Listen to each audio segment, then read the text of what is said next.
वसुदेव सुतं देवं कंसचारूणमर्दनं देवकी परमानंदम कृष्ण वंदे जगद्गुरुम।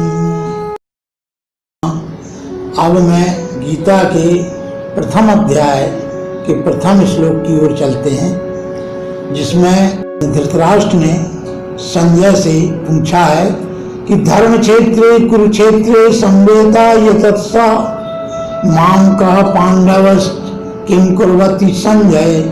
तो इस श्लोक को देखने से ये पता चलता कि पहले धर्म क्षेत्र यानी धर्म का नाम आया है, और जो भी चीज है हमारे संसार में सब धर्ममयी है।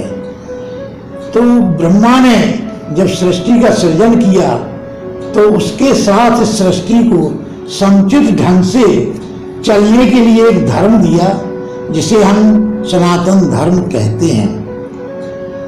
तो ब्रह्मा ने सृष्टि रच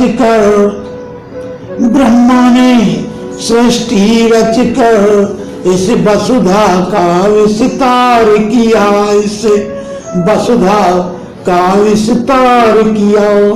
सनातन धर्म देकर हमको जीवन का आधार दिया। हमारे सारे जीवन को चलाने के लिए हमें बहुत बड़ा आधार धर्म का दिया है। हर एक नित्य क्रिया हमारी धर्म में बंधी हुई है। हम एक प्राणी एक दूसरे से धर्म में वाणी बोल करके कर्तव्य करके एक दूसरे से अपने धर्मों और कर्मों का निर्वाह करते हैं, और उसी धर्म के लिए भगवान कृष्ण ने कहा है अपने आगे गीता में कि परित्राणाय साधूनां विनाशाय च दुष्कृतां धर्म संस्थापनार्थाय संभवामि युगे युगे, कि मैं साधुओं की रक्षा करने के लिए, असुरों का संहार करने के लिए और धर्म की स्थापना करने के लिए प्रत्येक युग में जन्म लेता हूँ। इस प्रकार लिखा है। मेरा कहना है कि सनातन धर्म की रक्षा हेतु परमेश्वर ने अवतार लिया, परमेश्वर ने अवतार लिया। देवों को स्थापन करने असुरों का संहार किया।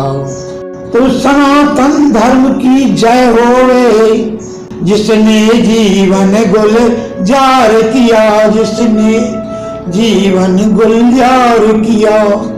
हुई धर्ममयी वसुधा और विकसित यह संसार हुआ।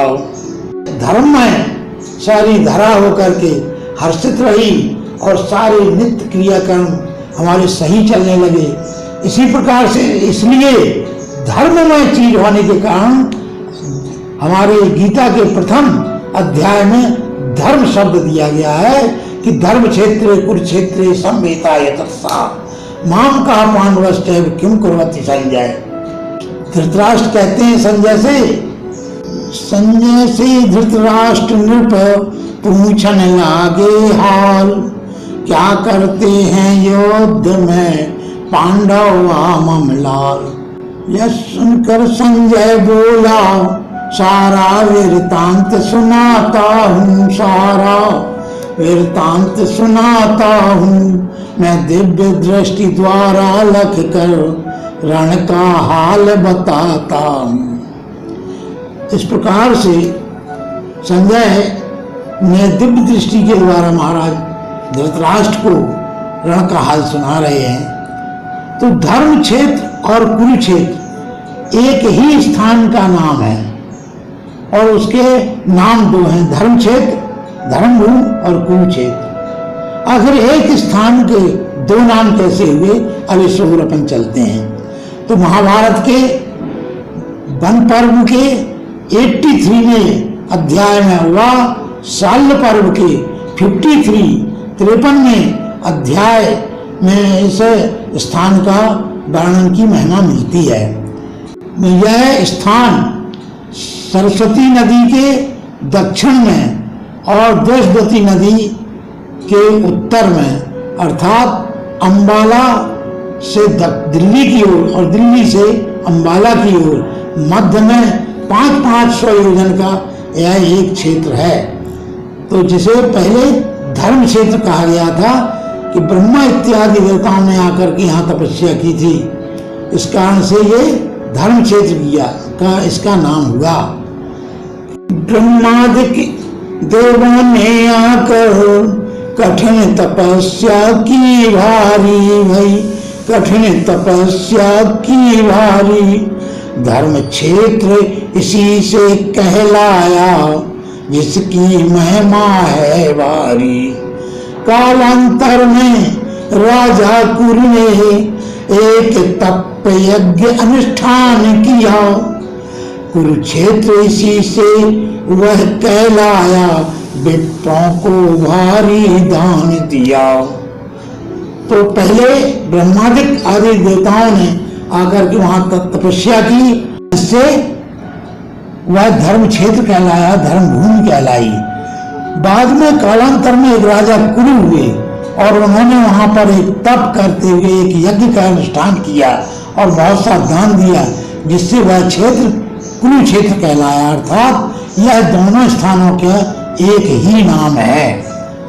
अब हम इसके द्वितीय पद पर आते हैं, जिसमें कहा कि माम का पांडवश्चैव किम कुर्वति संजय, कि माम का शब्द पहले आया है।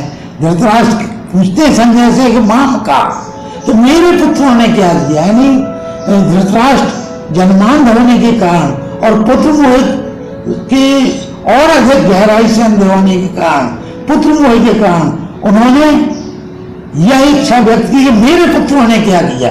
बाद में उन्होंने पांडव पुत्रों का हाल पूछा है, इसलिए माम का शब्द पहले आया है कि माम का पांडवश्चैव किम कुर्वति संजय, हे संजय मेरे और पांडु के पुत्रों ने क्या किया। अब इसके द्वितीय अध्याय को अपन श्लोक को देखते हैं, जिसमें कहा कि दृष्ट्वात पाणिनीकम बूढ़म दुर्योधन सदा आचार्यम उपसंगम राजा वचनम अब्रवीत, कि पांडु सेना को विवाह का रचना में खड़ी देख करके दुर्योधन आचार्य अपने द्रोणाचार्य के पास जाकर के कहा कि पांडव विवाहकार सेना को लख, दुर्योधन गुरु निज गुरु पास गया, दुर्योधन निज गुरु पास गया, महाराज देखिए सेना को जिससे मन उदास भया।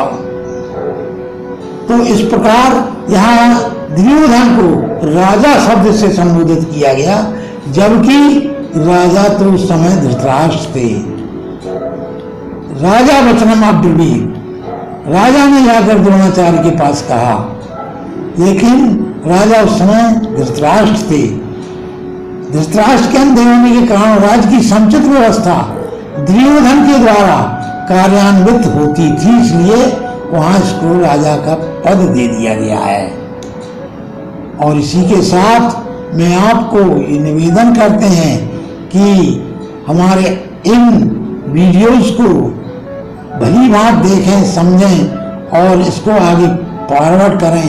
देखिए गीता महिमा में भगवान कृष्ण ने पृथ्वी से कहा कि गीता के बल पर है देवी, ब्रह्मा सृष्टि सृजन करते, ब्रह्मा सृष्टि सृजन करते, गीता के बल पर शंभु सदा सृष्टि का मर्दन करते। इसलिए गीता शास्त्र बहुत ही उत्तम शास्त्र है। इस शास्त्र को जान लेने के बाद में किसी अन्य शास्त्र की आवश्यकता नहीं होती। अतः आपसे निवेदन है कि इसको जन जन तक पहुंचाने के लिए आप लोग कार्य करें और इसी के साथ आगे का वर्णन हम अगले वीडियो में प्रसारित करेंगे।